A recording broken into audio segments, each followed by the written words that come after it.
Selamat datang di Nalar. Kali ini kita akan membahas tentang PT PLN Persero yang meski sudah memonopoli permainan tetapi tetap merugi. Kenapa bisa demikian?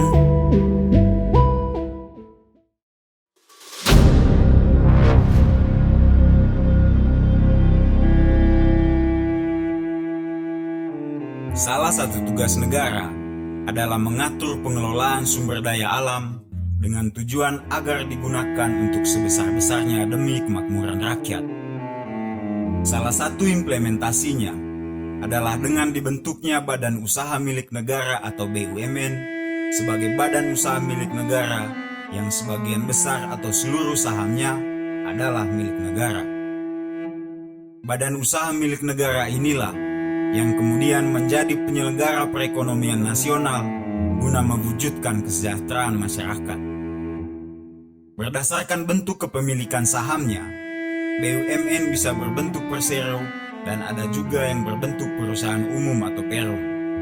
Perbedaannya terletak pada bentuk sahamnya yang bisa terbuka atau tertutup.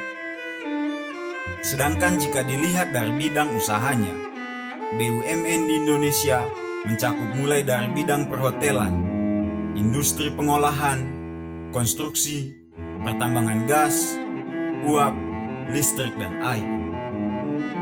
Nah, yang banyak bersinggungan dengan aktivitas masyarakat secara langsung adalah BUMN yang bergerak di bidang pengelolaan sumber daya air, listrik, dan energi. Karena tidak dapat dipungkiri bahwa hajat hidup masyarakat berangkat dari ketersediaan sumber-sumber tersebut dalam kehidupan sehari-hari.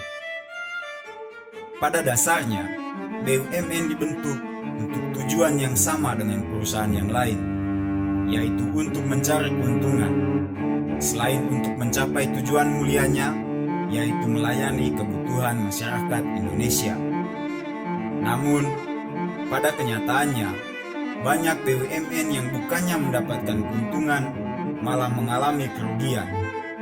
Sebut saja PT Waskita Karya yang rugi sebesar 7,3 triliun rupiah di 2020. PT KAI yang mencatat kerugian sebesar 2,41 triliun rupiah. PT Garuda Indonesia yang membukukan kerugian mencapai 2,44 miliar dolar Amerika Serikat atau sekitar 35,38 triliun rupiah pada 2020. Dan beberapa BUMN lain yang menciderai hati setiap rakyat bangsa ini.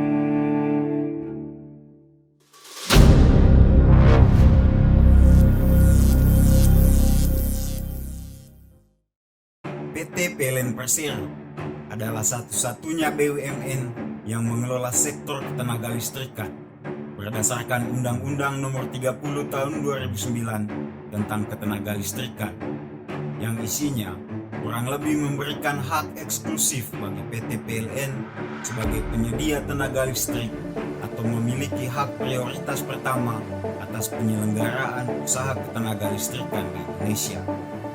Dengan kata lain, PT PLN memiliki hak untuk memonopoli penyelenggaraan ketenaga listrikan di Indonesia berdasarkan pada aspek yuridis, aspek sosiologis, serta aspek ekonomi. Artinya, sistem monopoli dimungkinkan dalam hukum persaingan kita, asalkan kegiatannya termasuk atau menyangkut cabang-cabang produksi yang penting bagi negara dan menguasai hajat hidup orang banyak.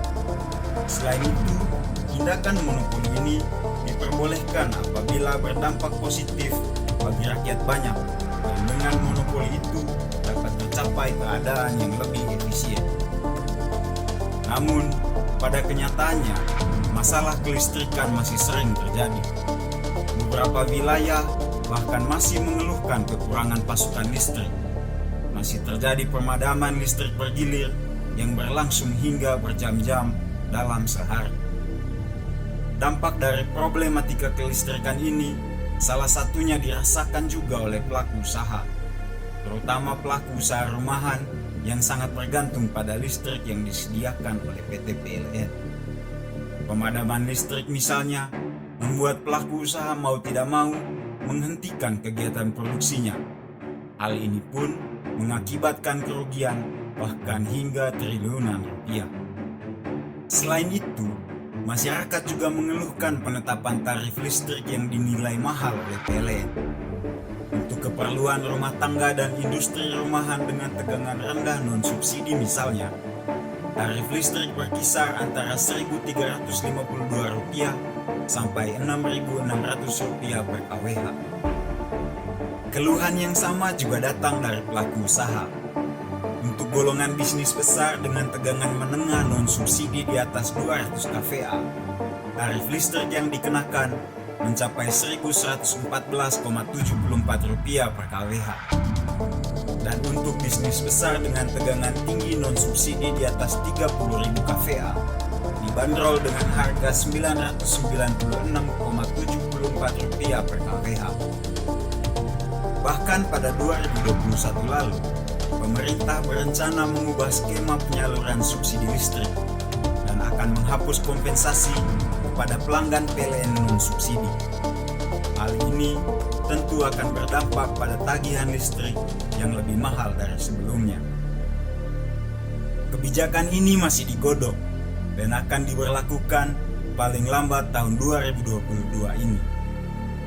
Direktur Jenderal Ketenagalistrikan Kementerian Energi dan Sumber Daya Mineral atau SDM Rida Mulyana mengungkap ada 15,2 juta pelanggan listrik 450 VA berpotensi tak lagi menerima subsidi listrik pada tahun 2022 ini. Dengan semua permasalahan pelik tadi, kenyataan pahit yang harus kita terima adalah meski sudah menjadi perusahaan yang memiliki hak untuk memonopoli baik dari segi penyediaan tenaga listrik hingga hak eksklusif sebagai prioritas utama penyelenggaraan ketenaga listrikan, PT PLN Persero mengaku merugi hingga 500 triliun rupiah. Indonesia Corruption Watch atau ICW mengungkap 3 sebab PT PLN dilanda kerugian dan utang. Sebelumnya, Menteri BUMN Erick Thohir mengungkapkan bahwa PLN saat ini mempunyai utang 500 triliun rupiah. Hal itu disampaikan Erick Thohir dalam rapat bersama Komisi 6 DPR RI Kamis 3 Juni 2021 lalu. PLN itu utangnya 500 triliun.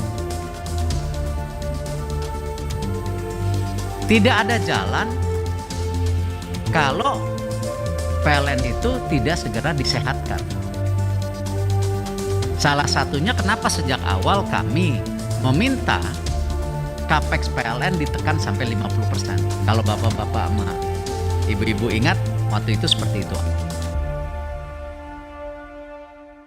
ICW membeberkan bahwa masalah yang dialami PLN bukan hanya utang, tapi kerugian yang terus berlanjut.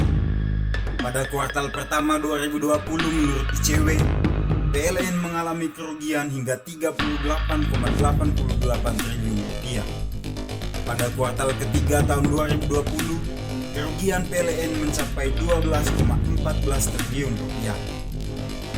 Penyebab pertama dalam rantai perdagangan di industri energi adalah PLN tidak bertindak sebagai produsen, melainkan sebagai distributor.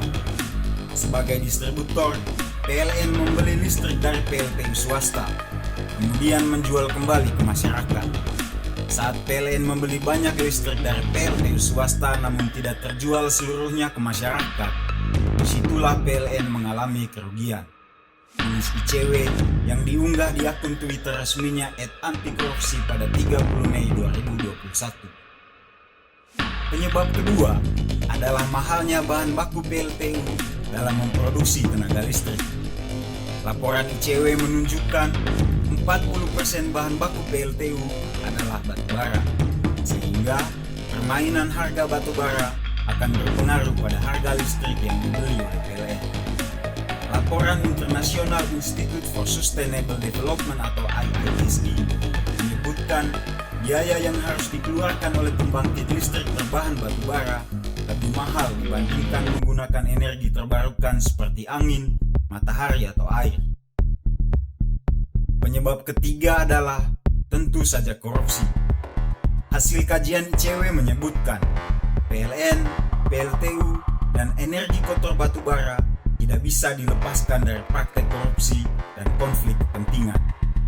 Hasil pemantauan ICW menunjukkan PLN merupakan BUMN dengan kasus korupsi terbanyak. Jumlah kasus korupsi di tubuh PLN sepanjang 2010 hingga 2019 mencapai 21 kasus. Mengacu pada visi Indonesia 2024, yang dua diantaranya adalah reformasi birokrasi dan APBN yang fokus dan tepat sasaran untuk memberi manfaat ekonomi dan meningkatkan kesejahteraan rakyatnya, maka sudah sepantasnya jika BUMN terus berbenah. Upaya memonopoli bukan satu-satunya solusi untuk meningkatkan kualitas kinerja dan pelayanan BUMN yang mengelola cabang produksi yang sangat penting untuk kebutuhan masyarakat. BUMN hendaknya berbenah diri untuk tidak berorientasi pada cara kerja lama yang mengandalkan sistem mekanik dan prosedural tanpa melibatkan inisiatif untuk mengatasi segala permasalahan yang ada, terutama dalam memberikan pelayanan kepada masyarakat. Indonesia unggul, Indonesia maju. Tim Liputan Suara Indonesia melaporkan.